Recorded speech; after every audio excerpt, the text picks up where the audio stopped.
Nowhere in the world is the pulse of the seasons more dramatic than in the water surrounding Antarctica. This is one of the great oceans, wrapping around the south of the planet like a giant heaving monster. But for all its power, every year this ocean succumbs to a greater force. With summer's end, a creeping chill descends upon these restless swells.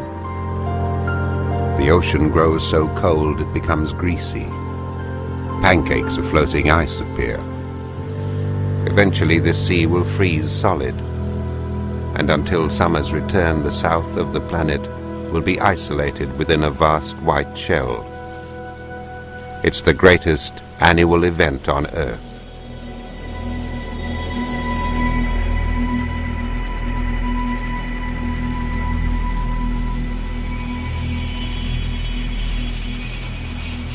For 8 months, the Southern Ocean will become a twilight zone, neither sea nor land. From late February, the ice front advances north to claim an extra 2.5 miles of ocean every day. In time, these pancakes of ice will join up to form a solid barrier around the southern continent, impervious to any but the most specialized craft.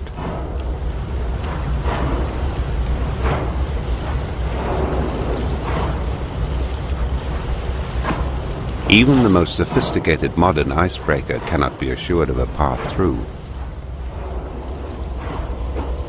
This icebreaker is part of a pioneering bid to reveal the role of this annual freeze in the play of forces that govern life on Earth.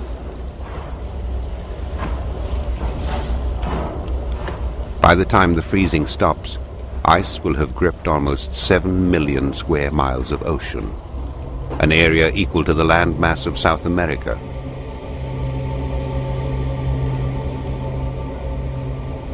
It is the greatest annual event on the planet, in scale and sheer spectacle.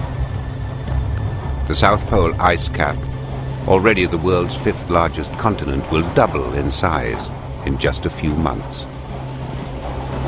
But this vast drama is hidden in the Antarctic night, behind an ice barrier riddled with hazards.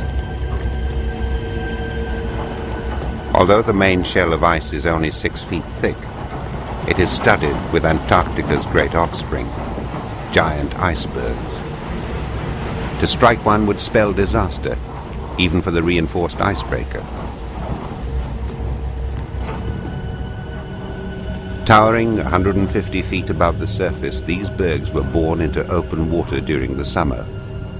Now locked into the sea ice, they turn the Antarctic night into a giant minefield, to be crossed only with the utmost caution.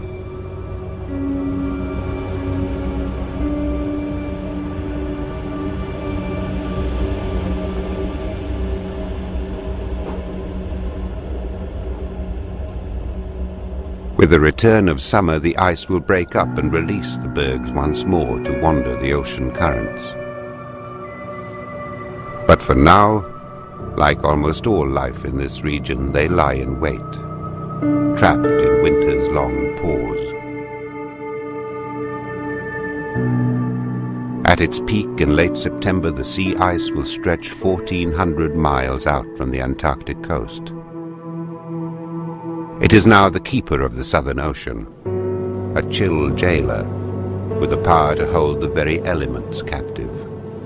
Water, air and land all held apart at the whim of an unyielding force.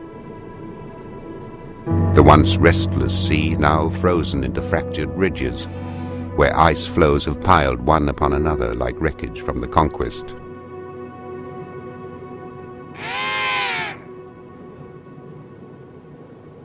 The creatures of the ocean are forced to cling to life in a world that's turned from liquid to solid.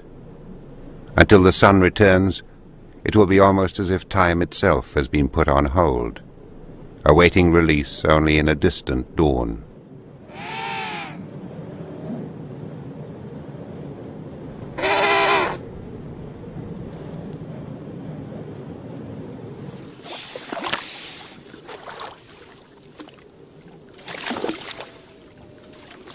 But while life by any normal measure seems paused, There is an unseen process at work here.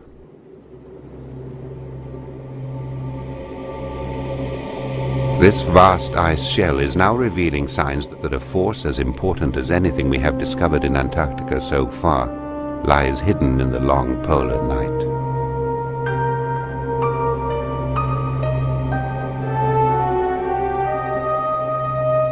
Somewhere here, amidst the vastness and the jumbled ice floes, is now thought to lie the foundation of the world's weather cycles, ocean currents, and much of the food supply that shapes life.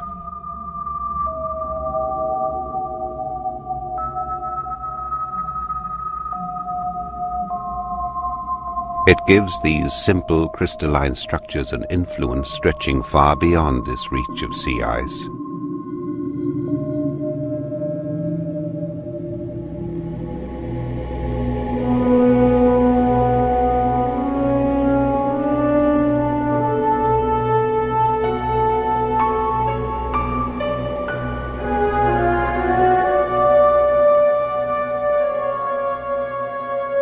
Until the recent advent of icebreakers, the secret remained out of reach.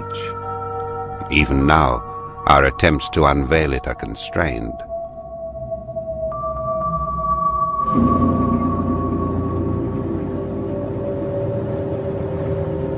This environment is more akin to the moon than the rest of the Earth. So hostile it can only be explored with elaborate life support systems, as if we were, indeed, exploring another planet.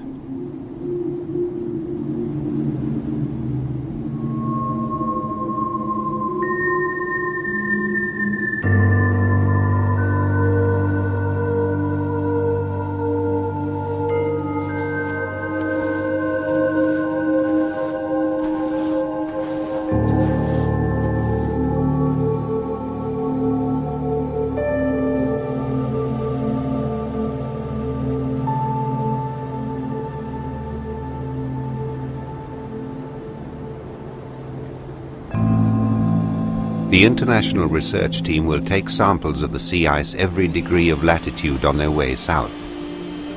The structure of the ice will tell them of the precise mix of forces that formed it, the temperatures, how much snow there was, how much spray from the sea. Unraveling the character of the ice has become the holy grail for the research team.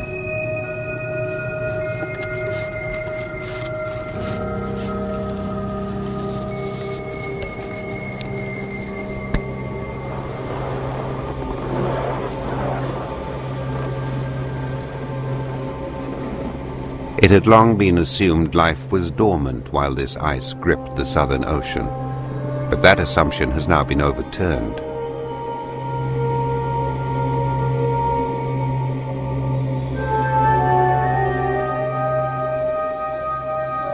On board the mothership, cross-sections of the ice cores reveal that while this frigid world appears lifeless, in fact, in spaces between the crystals, the ice shelters a thriving community.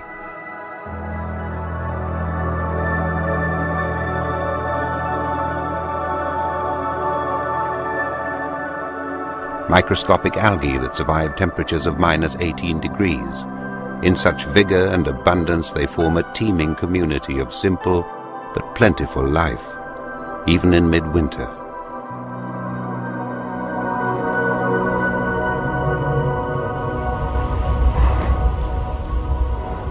When this frozen expanse breaks up in summer, the hidden store of life in its depths will be released into the sea with dramatic effects. Rather than being a preventer of life, the ice pack may be one of the driving mechanisms in the huge productivity for which the Southern Ocean is renowned. But we're barely beginning to probe its secrets.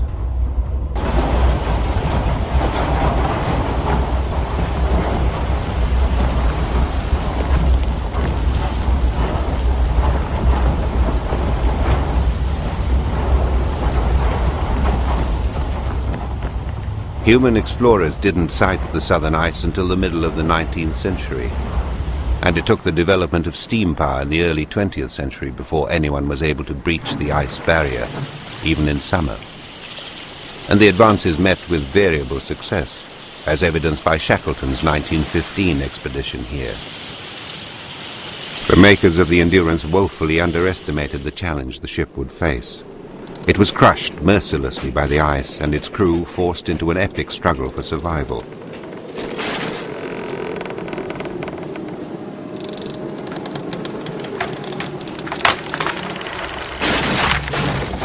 It has taken the technology of the space age to allow us to venture here with any confidence.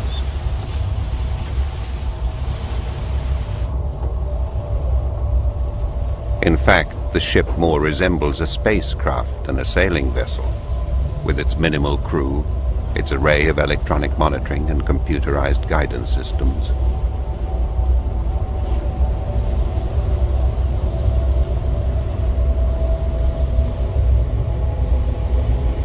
The once haphazard challenge of navigating this sea, now reduced to the touch of a hand on a single control.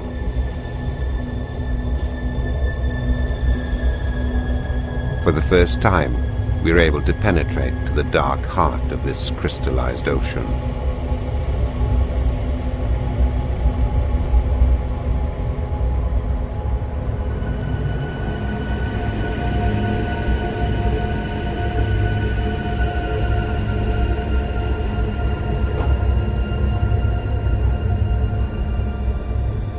And then the final goal is at hand. The ship has successfully penetrated 800 miles, all the way to the towering wall of the Ross Ice Shelf that marks the edge of the permanent polar ice cap. Directly ahead, the continent itself is still 500 miles away. But this is the furthest south any ship has been in winter, or can ever go. It has taken 2 weeks of crashing through the ice. But the various measurements of the sea ice that have been gathered along the way provide the first portrait of the temporary continent from edge to edge. However, it's only here the real story of the ice begins to unfold.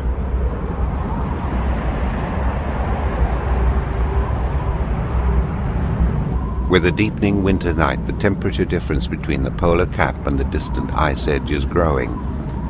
Storms are ever more vigorous and winds stronger. As the team completes the historic transect, 100-mile-an-hour katabatic winds sweep out from the continent's heart, sending the temperature plummeting to 40 degrees below freezing.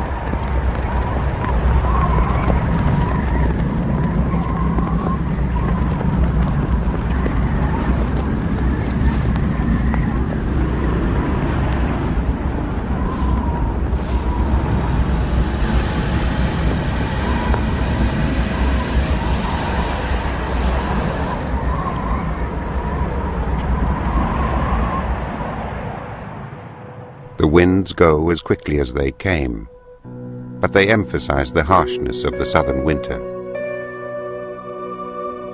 And yet, here on the outer edge of the Antarctic continent, locked away 400 miles from the sea, an incongruous community has gathered. With no females in sight, 25,000 male emperor penguins huddled together in a muted horde, unable to do anything but wait out the 3-month polar night. The females have all left the remote cliffside colony weeks ago to feed at sea beyond the ice, leaving their eggs in the care of the males. The region is so bitterly cold that the birds can only survive in the collective warmth of huddles such as this. It seems a most improbable formula for survival.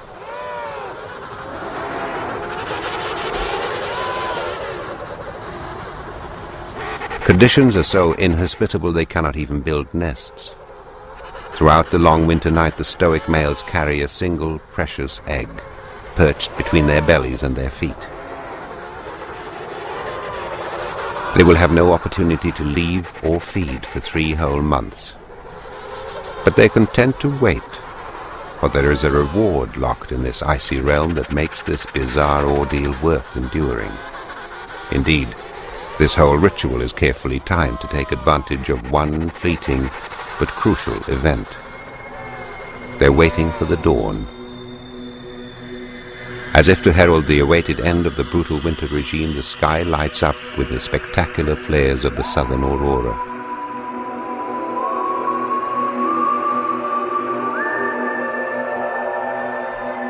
Giant natural light shows created by magnetic storms, stirred in the atmosphere by currents of solar wind. They provide eerie outriders for the moon's endless passage through the lingering night.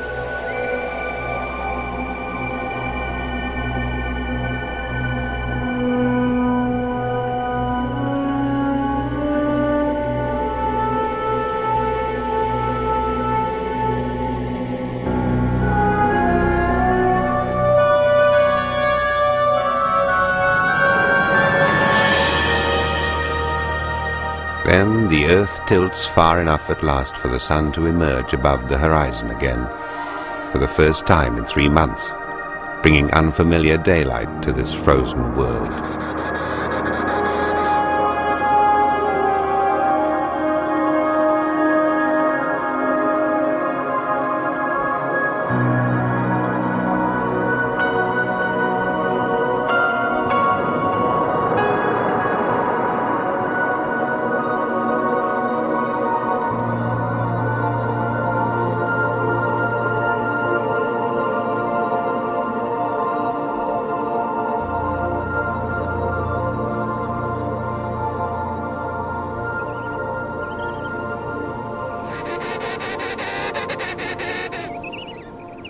On cue, in the Emperor colony, hatchlings begin to emerge to greet the new day.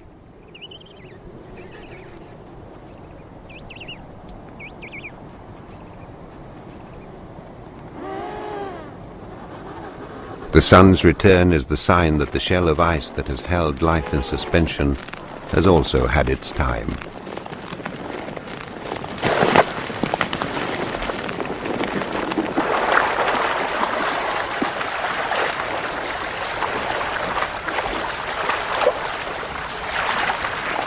Soon the sun's growing warmth will remove this protective covering from the life sheltering in its shadow, and set off a chain of events that will provide the reward for the Emperor's long winter ordeal.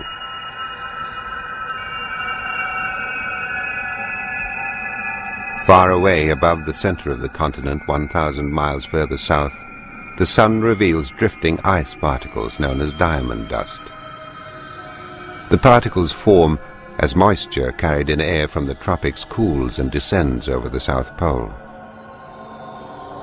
The dusting of crystals has accumulated in fractions of an inch over hundreds of thousands of years to form a solid ice dome 2 miles high. Under its own weight and gravity's pull, ice begins to flow slowly down the flanks of the dome in vast frozen rivers radiating outwards from the pole. Barely noticeable at first, but faster as they spill over mountains nearer the coast and reach towards the sea. A creeping torrent of frozen water, 46,000 times the annual flow of the Mississippi River. It never melts. It simply pushes out beyond the edge of the continent to form an immense shelf of ice 300 feet high around Antarctica's rim.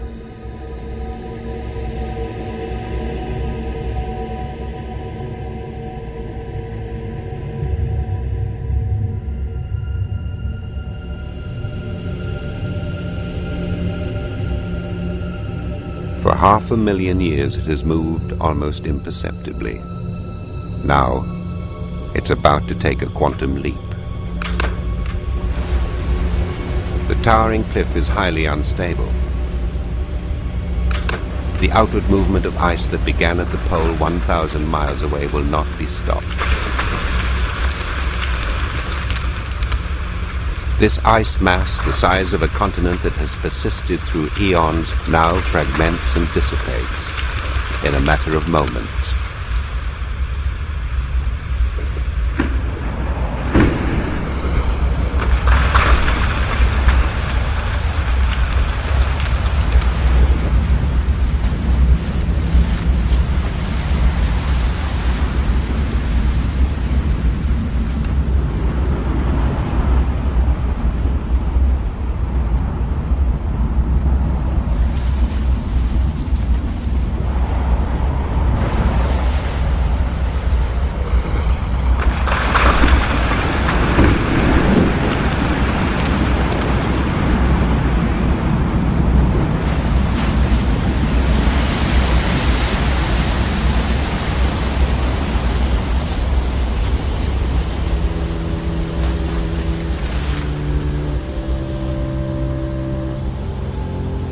The evolutionary pace that held it captive was the ice's protection. Now, even the largest sections that break free of the pole's lingering grip only hasten their demise.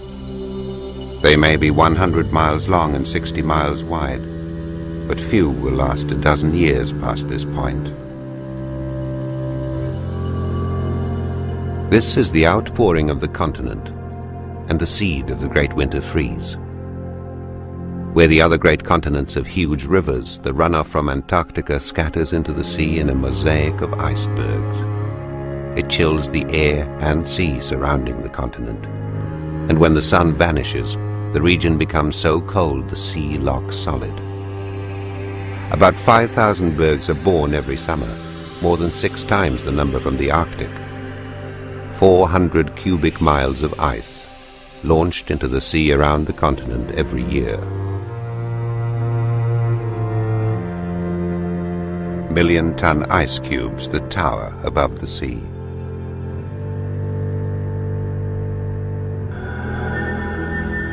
But that's nothing compared to their bulk beneath the surface, where they can stretch 1,500 feet down towards the sea floor. The ice has about 90% of the density of the surrounding seawater. It's enough to keep it floating, but only just. 9/10 of the berg is submerged, and it's down here they have their most dramatic effects. While the ice chills the ocean, the relative warmth of the sea begins to work on them as well. It creates a world like no other.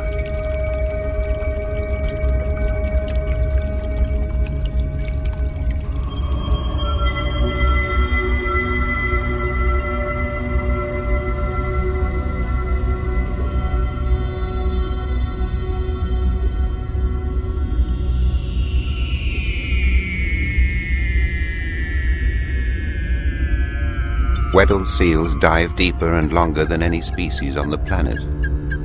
They're the only mammals that are at home here in the deep blackness beneath the berg's frozen underbellies. Throughout winter, light levels have been up to 1,000 times less than those in open water. Temperatures have been as low as -20 degrees. And with so much water taken up as ice, the sea becomes a highly concentrated brine. It's remarkable that life survives here at all.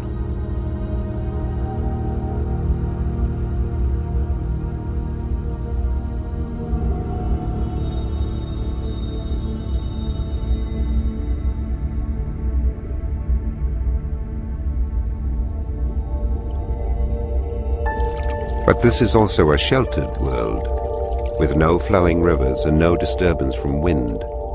The sea is so clear that to dive here is more like swimming through deep space than water.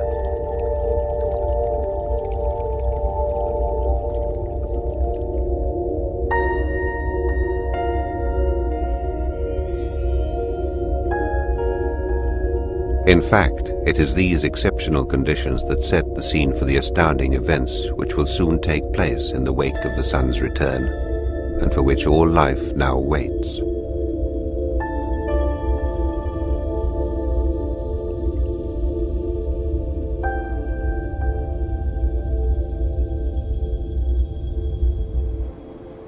Among the vast ice sheets traveling down from the polar ice cap are huge fingers of glacial ice that have gouged their way through the inland mountains.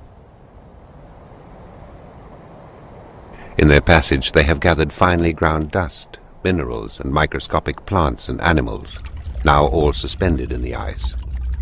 And wherever the ice meets and is melted by the ocean, its great burden is released.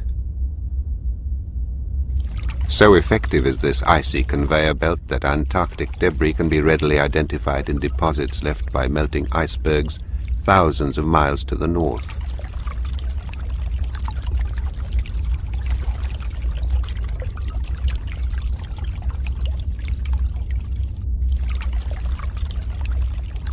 The seas around Antarctica are consistently deluged with an unending flow of nutrients that make these waters among the richest in the world.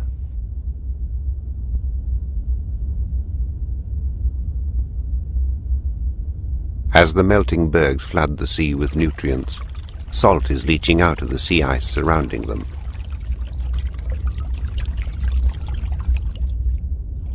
It forms a brine so concentrated that it stays liquid well below normal freezing temperatures.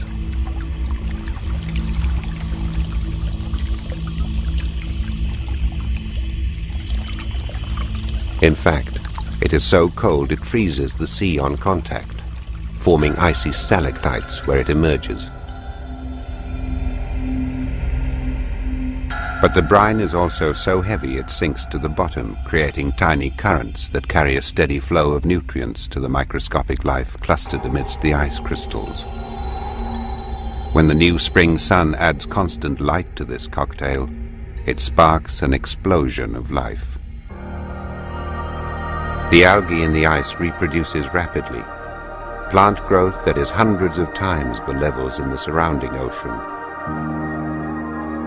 Suddenly, the underside of the sea ice becomes a vast continent-sized pasture, growing 24 hours a day for 3 months on end.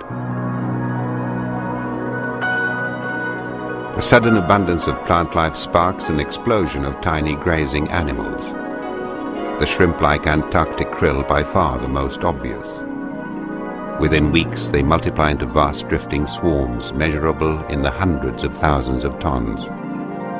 They'll become the largest known biomass of any single species on the planet, 5 times the total mass of humanity.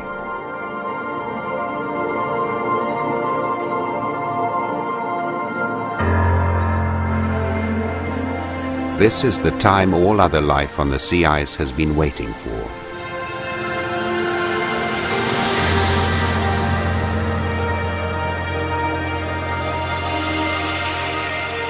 After their punishing winter fast, the emperor penguins begin a round of constant shuttling between the ice edges and the ocean depth.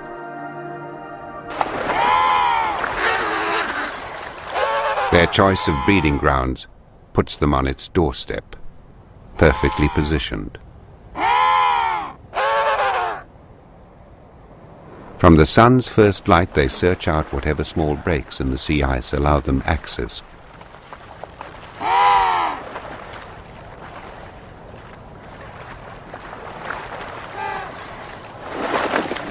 A single dive may take them to depths of 600 feet in search of fish drawn to the sudden abundance.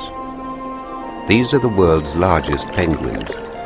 They can stay down here for 7 minutes at a time and maintain the activity for hours on end.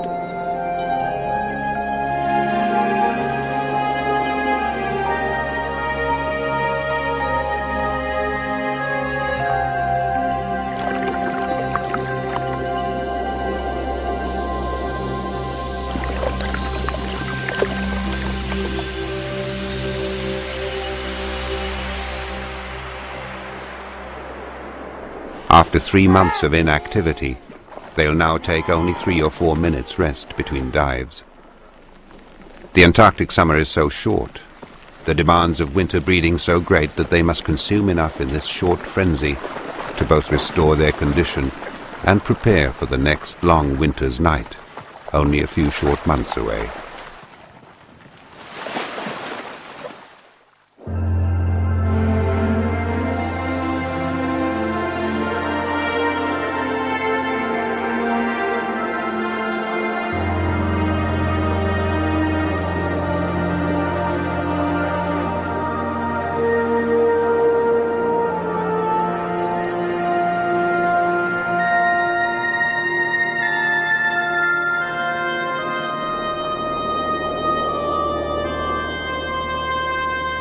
Soon, access to the bonanza will be made easier.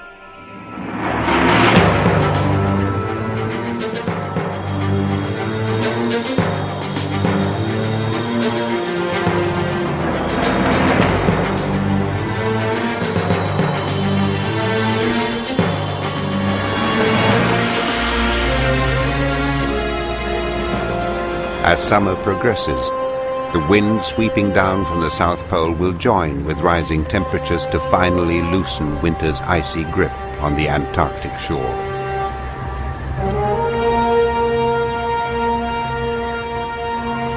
With the wind driving from above and the pulsing of tide and current beneath, the great ice shell begins to fragment.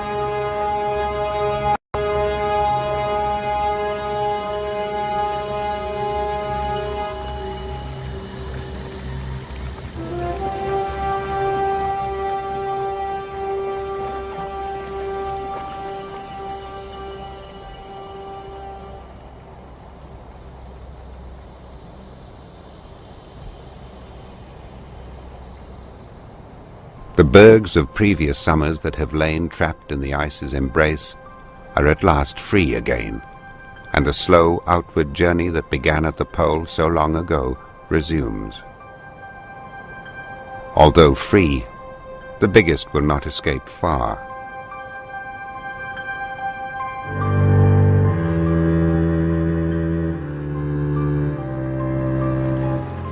Their bulk greatly reduces their movement, their keels grounding on the bottom and keeping them close to the shore. In the process, they keep the surrounding environment cool, block wind and waves, and prevent warmer water from reaching the shore and bays, helping refrigerate the Antarctic coast even in summer.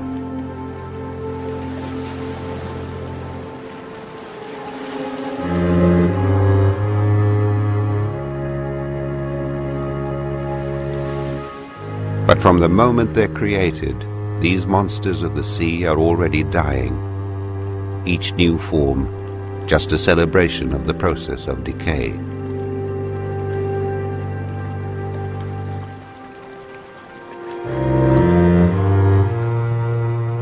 However, while they persist, the bergs and the ice floes open the region's huge spring banquet to other creatures, for which the Antarctic is renowned. The ice provides vital breeding grounds in a region where little of the coastline has exposed rock.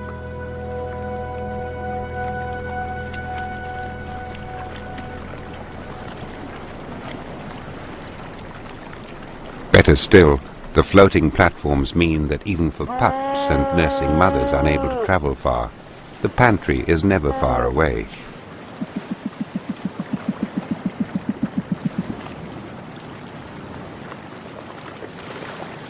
Leopard seals are among the dominant predators of these waters.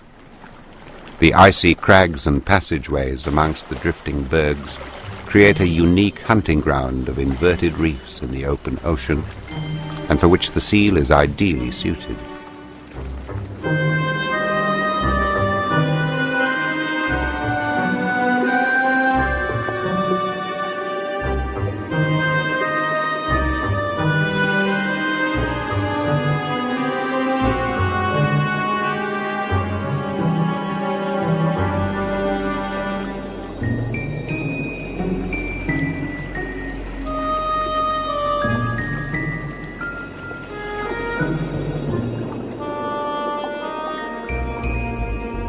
The threat of seal attack is such that only the protection of numbers gives penguins the confidence to enter the water at all.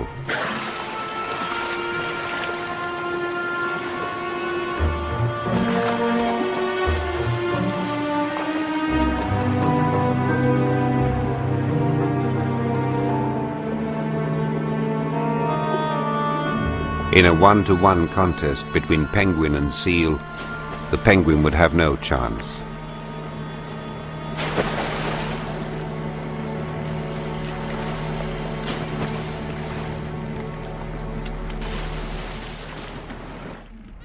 The only place a penguin is safe is on the ice. Here, on the northern margins of the ice fringe, other penguins are now common. These are chinstrap and gentoos. The ice provides them with a retreat and a refuge. Without it, they couldn't join in this summer harvest. As the summer advances, the range available to life increases. Even the northern reaches of the continent itself are now ice-free.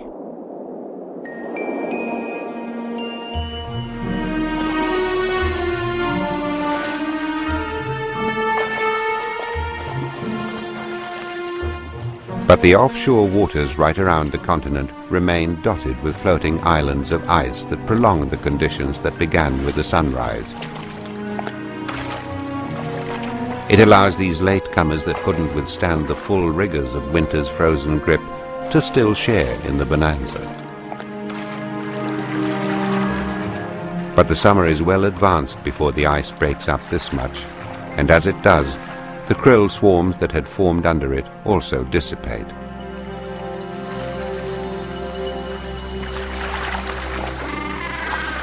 It means the new arrivals must hold their breeding until later in the season, and complete it in a shorter time.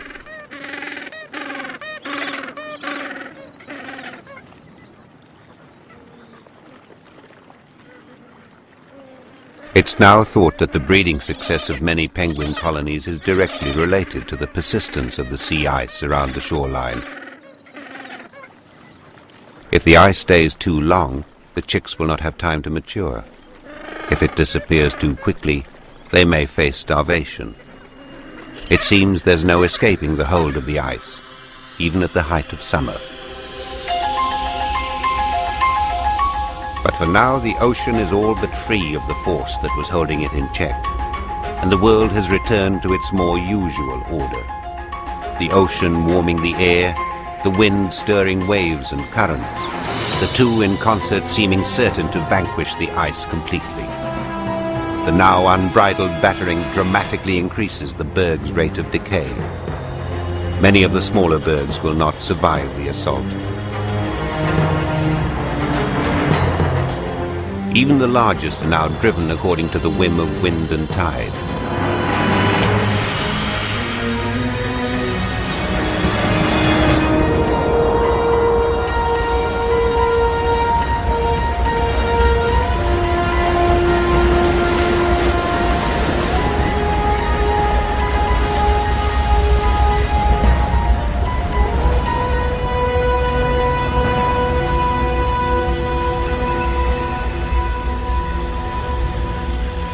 The unfamiliar battling of elemental forces on the surface will reach down to affect even those far below.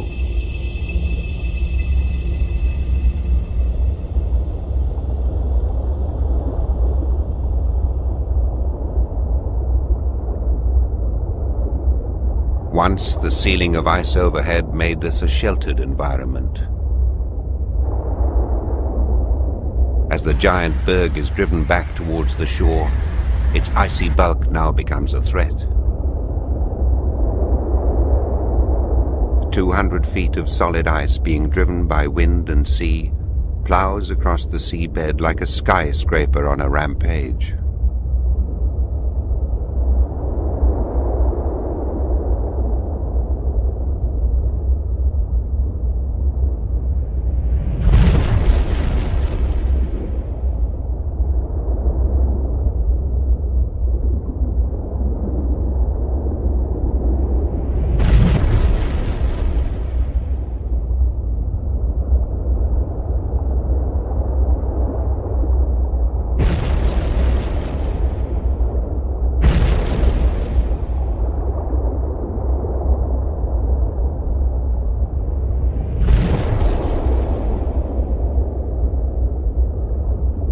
But even now it provides opportunity for life. As starfish move in to feed on sea urchins laid waste in its wake.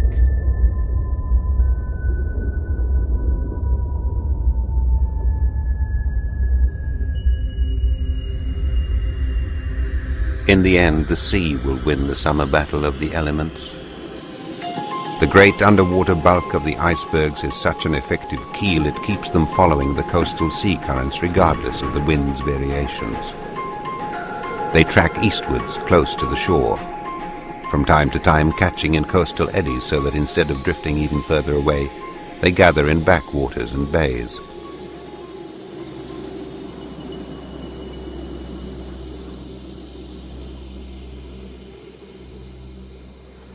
For a short time now, the once impenetrable ice barrier is sufficiently disrupted to tempt visitors to venture tentatively into its heart.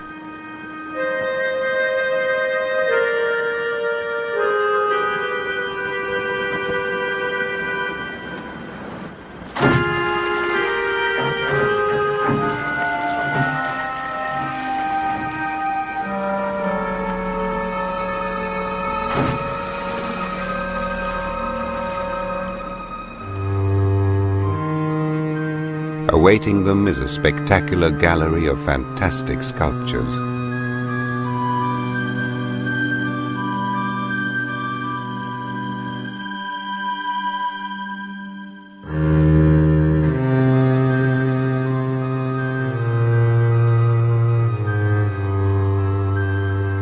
The clustering of bergs in the bays creates chilled microclimates that remain cold enough to slow the berg's decay.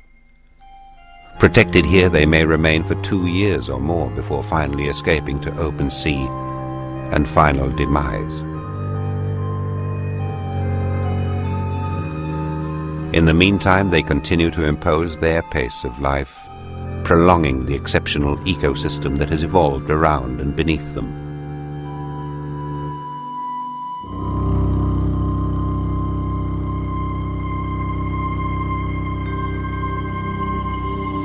Their continued shelter still offers grazing for lingering swarms of krill, and so for crab-eater seals that feed on them.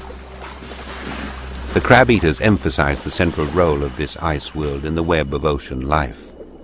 Numbering some 70 million, they're the most numerous seals in the world.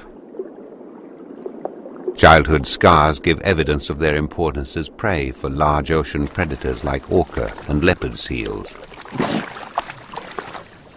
But the crab-eater feeds exclusively on the krill, and so a vast and far-reaching food chain is wholly dependent on the seasonal bounty brought by the ice.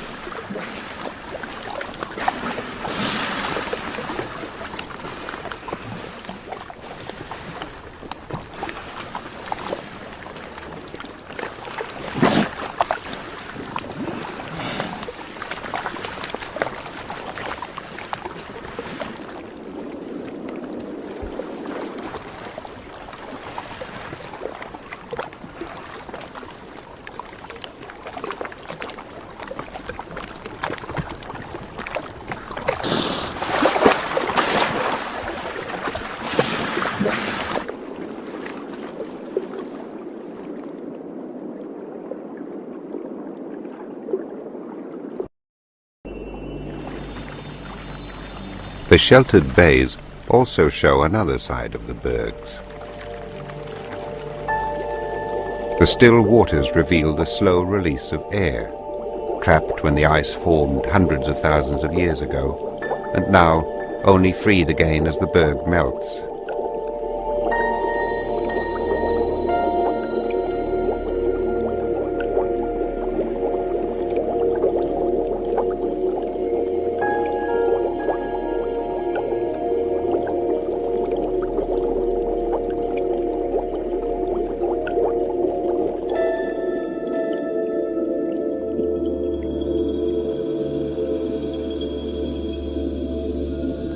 Other bergs have carved from ice that has been under such pressure it contains no air bubbles at all, and is literally crystal clear.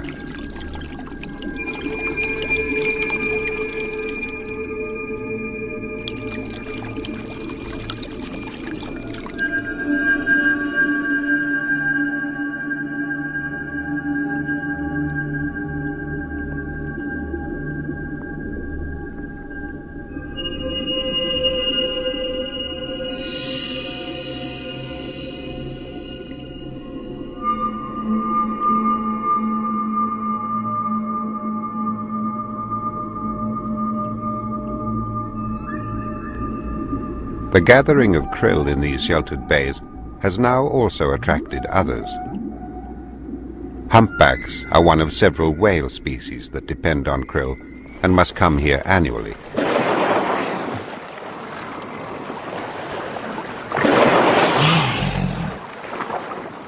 Even so, whales and seals combined devour only about 20% of the outpouring of life that flows from the ice field. Such is the scale of the annual bonanza born of the crystal ocean.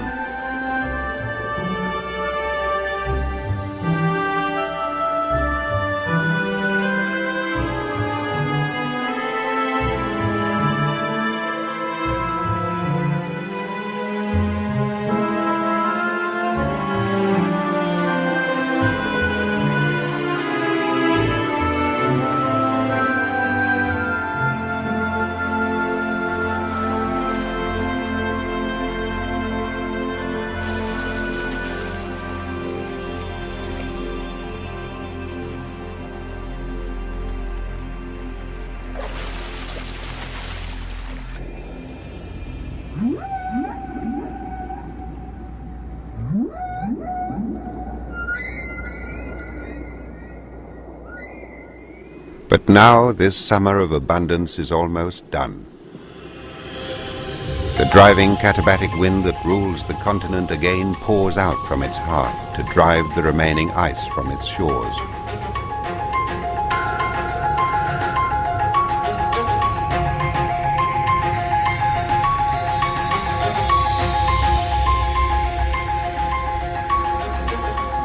The platforms that have been the nursery of Antarctic life are suddenly fractured and dispersed.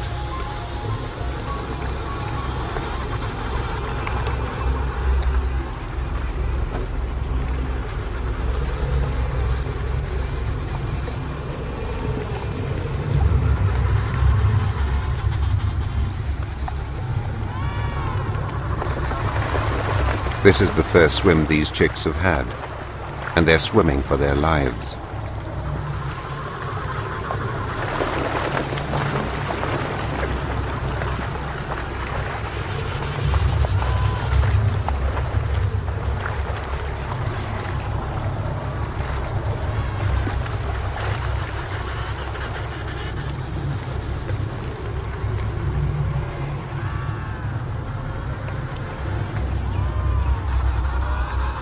Their desperate efforts are largely futile. These chicks are not developed enough to survive the open sea. The separation of the ice pack has simply come too early, and most will perish with the pack ice.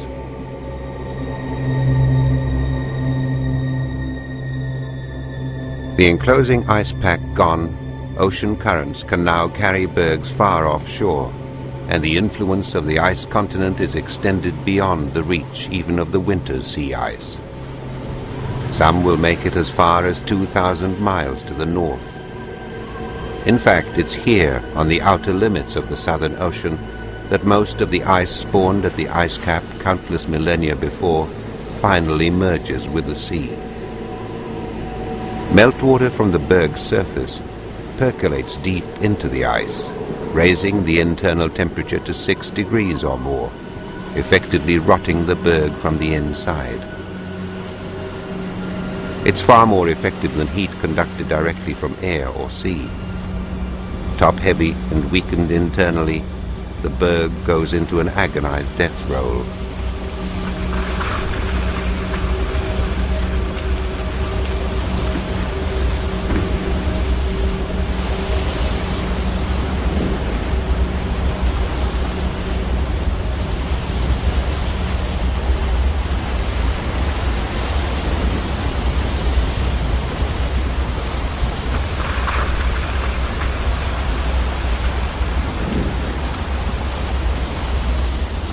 The berg will roll many more times, breaking into ever smaller pieces, until its ice, its coldness, and its burden finally merge with the sea.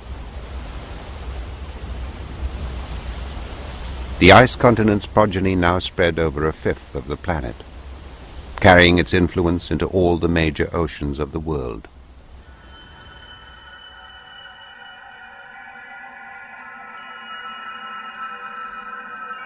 The sun is setting on another Antarctic summer. As the temperatures drop steadily from -5 to -25, the sea begins to generate an eerie steam.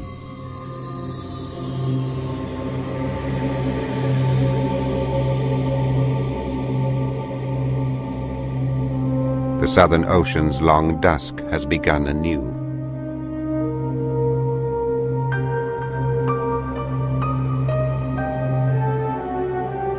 And as winter's endless night returns, threads of crystalline ice again begin to spread their veil across the restless sea.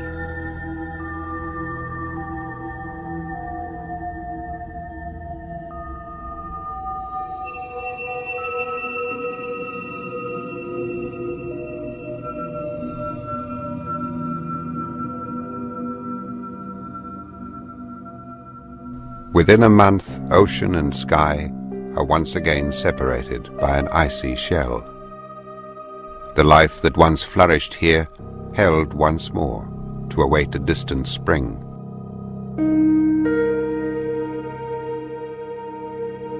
only the occasional straggler left to trudge across the vastness.